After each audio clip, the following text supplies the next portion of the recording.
আসসালামু আলাইকুম সুপ্রিয় জাতীয় বিশ্ববিদ্যালয়ের 2023 সালের অনার্স চতুর্থ বর্ষের শিক্ষার্থীগণ, আপনাদের পরীক্ষা সংক্রান্ত একটি গুরুত্বপূর্ণ নোটিশ প্রকাশ করা হয়েছে জাতীয় বিশ্ববিদ্যালয়ের মেইন ওয়েবসাইটে। আজকের এই ভিডিওতে আমরা সেই নোটিশটি নিয়ে বিস্তারিত আলোচনা করে রাখবো। তার আগে বলে রাখছি, এখনো যারা আমাদের গাইডলাইন গ্রুপে যুক্ত হননি তারা মাত্র 30 টাকা দিয়েই আমাদের গাইডলাইন গ্রুপে অবশ্যই যুক্ত হয়ে যাবেন। 30 টাকা সেন্ট মানি করার পর আপনার পাঠানো নাম্বারের শেষের 4টা ডিজিট পাঠালেই কিন্তু আমরা আপনাদেরকে যুক্ত করে দেব। দেখুন, আপনাদের যে নোটিশটি প্রকাশ করা হয়েছে এই নোটিশটি স্পষ্ট প্রমাণ করে দিচ্ছে যে আপনাদের হাতে কিন্তু আর একদমই সময় নেই। তো দেখুন, আপনাদের পরীক্ষার মাত্র আর কয়েকটি দিন বাদ রয়েছে। আপনারা যদি চিন্তা করেন যে আপনাদের পরীক্ষা 16 জুন বাদ দিয়ে আপনাদের চিন্তা করা হয়, তাহলে কিন্তু মাত্র আপনারা হাতে পাবেন আর 21 দিন।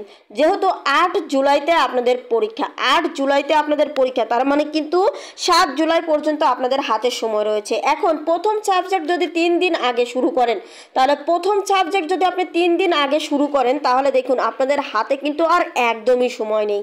তাই বলবো যে আপনারা অবশ্যই এই মুহূর্তে সঠিকভাবে পড়াশোনা করুন, সঠিক গাইডলাইন মেনে পড়াশোনা করুন। আপনাদের জন্য যে নোটিশটি জাতীয় বিশ্ববিদ্যালয় তাদের মেইন ওয়েবসাইটে প্রকাশ করেছে, এটি কিন্তু প্রকাশ করেছে 15/6/2025, 15/6/2025 কিন্তু এই নোটিশটি প্রকাশ করেছে। এটি মূলত হচ্ছে 2023 সালের অনার্স চতুর্থ বর্ষের পরীক্ষা সংক্রান্ত সাদা উত্তরপত্র ও অন্যান্য সামগ্রী বিতরণ সংক্রান্ত বিজ্ঞপ্তি।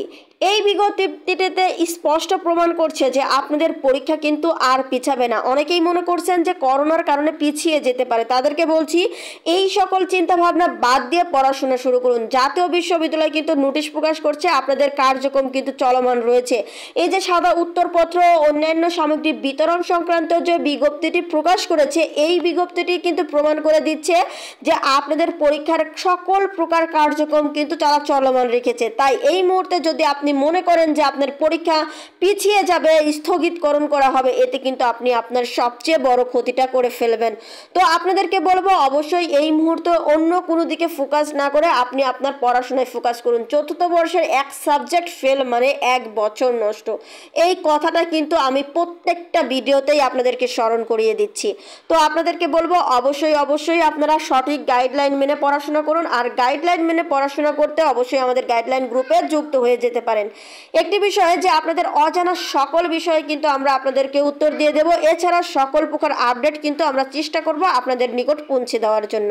তাই অবশ্যই আমাদের গাইডলাইন গ্রুপে যুক্ত হয়ে যাবেন। আজকের ভিডিওটি এ পর্যন্তই। ধন্যবাদ সবাইকে।